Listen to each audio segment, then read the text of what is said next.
Hey guys, it's Rich with your Monday Spot on the Pagan Perspective, and this week's topic comes from Thornthewitch, who asks, what works of fiction, books, TV, movies, etc., have inspired your path? Okay, this is going to be a quick video this week, one, because it is like 9 o'clock at night, and two, I only have a few things for this topic, and then we're going to get into some current events and whatnot. So, real quick, things that have inspired my path as far as works of fiction have been things such as the Harry Potter series, both books and the movies.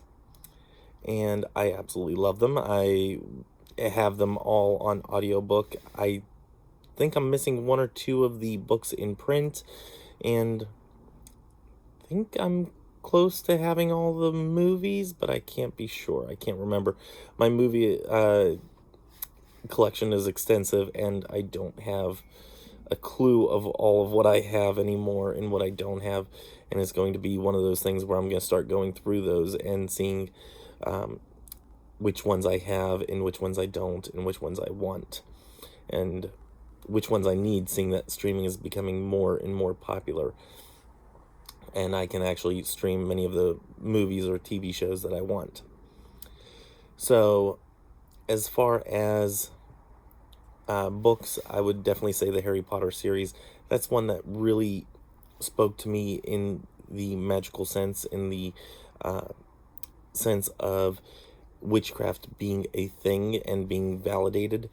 I haven't read many books like that, so that's something that really called to me, and I love the underlying messages that are found in those, and it's just such a great series. It's so well thought out. Let's see.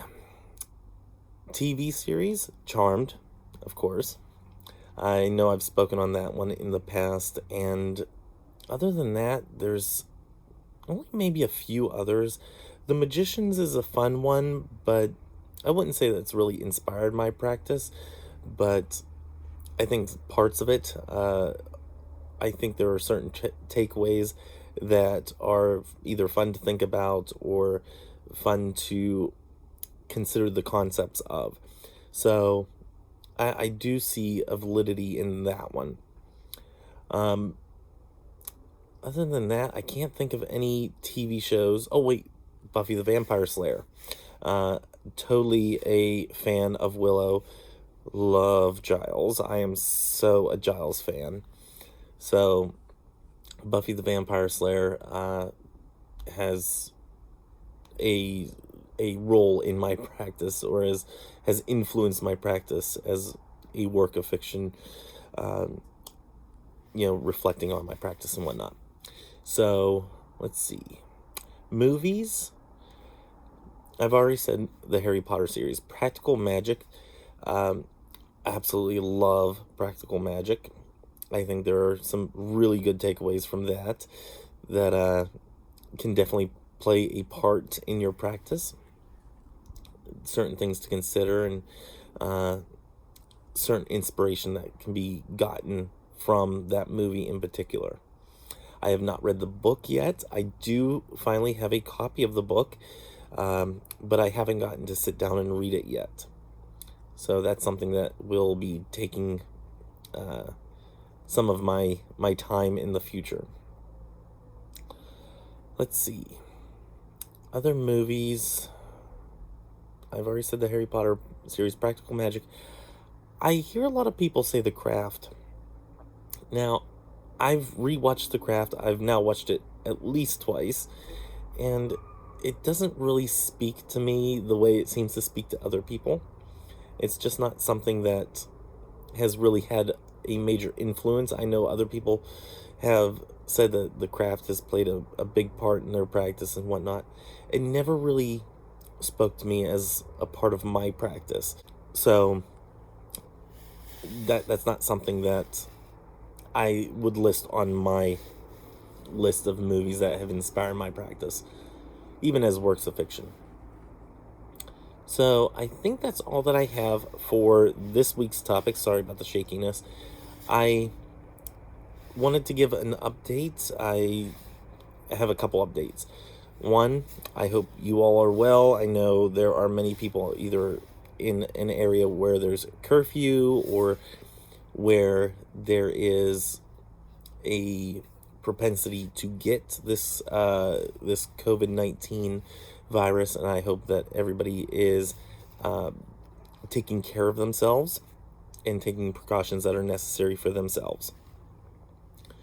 I am taking the normal set of precautions for me, and one reason that I'm doing that is because, for one, I'm not considered an at-risk person. And also, I know how my mind works, and I want to explain that a little bit, because I tried to explain this to my boss the other day, because everybody's like, oh, wipe down all the counters and everything, and I am not a person that is at risk, and I do see the validity in wiping down all the counters after a person comes in.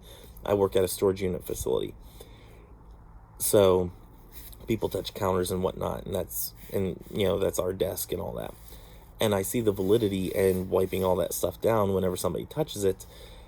However, I told him I cannot freak out about this.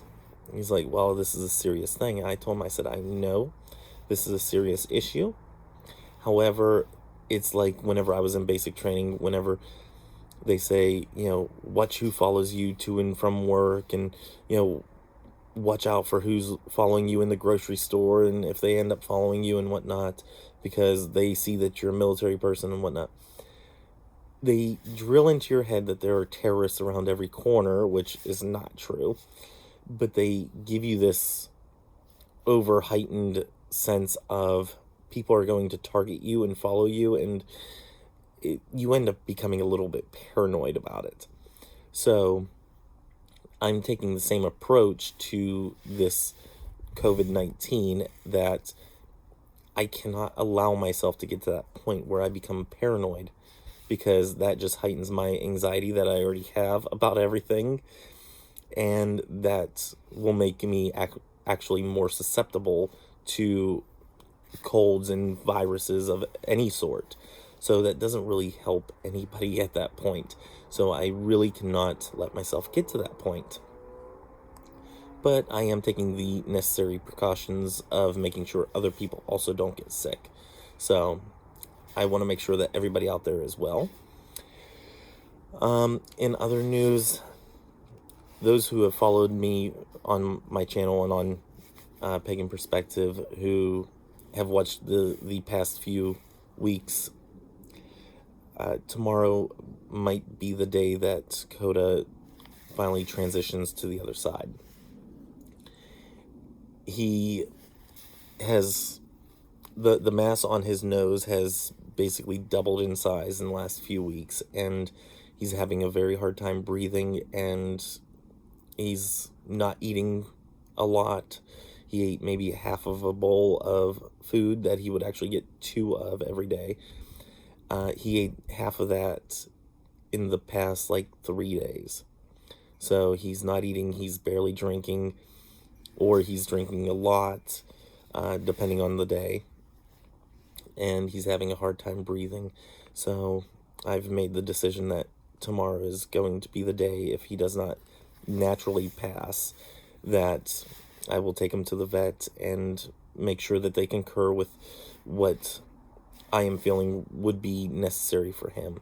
If they think that, they can do something and he actually has a relief in pain and can be around for several months more, if not longer. But I don't see that actually happening, because the mass is pretty large, pretty substantial. If they concur with my thoughts, he will be transitioning over tomorrow, and then followed by a cremation after that. So yeah, I want to thank everybody that's given well wishes and whatnot, and stood with me through this. And yeah, I think that's all that I want to say right now. So until next time, next month. May you have love, hugs, and ladybugs. Bye.